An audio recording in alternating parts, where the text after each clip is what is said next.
Navigating life as an Israeli Jew in the United States, my existence was framed by caution. My parents, deeply protective, cloaked our cultural identity in invisibility.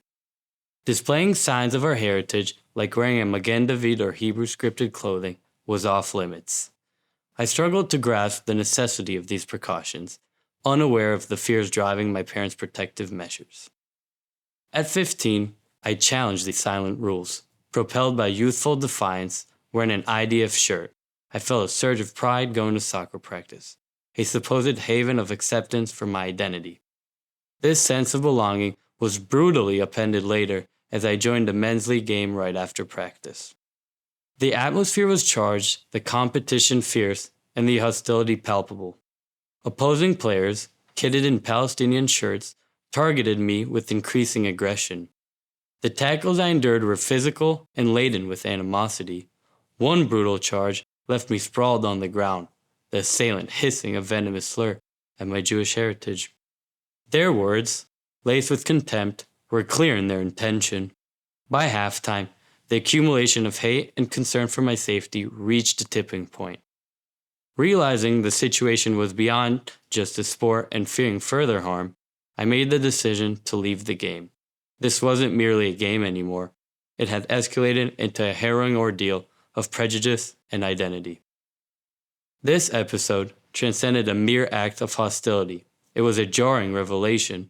For the first time, I confronted the reality behind my parents' protective shield. The hostility of the outside world was neither abstract nor distant. It was a tangible, painful experience that left a lasting scar. But within this moment of vulnerability and pain, I discovered an inner strength and a resolve for change. This ordeal became a catalyst for my active involvement in the community. I began volunteering with the Cleveland Jewish Federation, sharing my experiences and learning from others.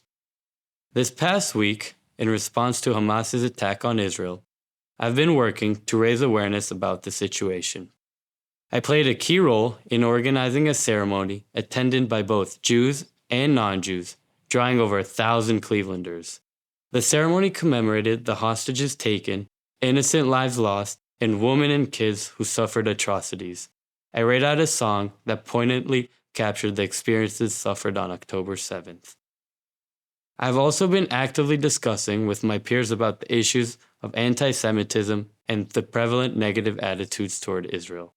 Furthermore, I've dedicated myself to a relentless campaign, displaying posters to advocate for the liberation of Israeli hostages.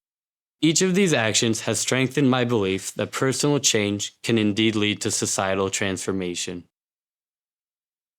My journey from that soccer field to where I stand now is marked by growth, challenges, and insights.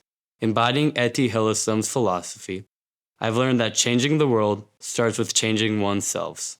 By proudly owning my identity and confronting bias through education and openness, I contribute to a world where understanding and acceptance can flourish, displacing fear and discrimination.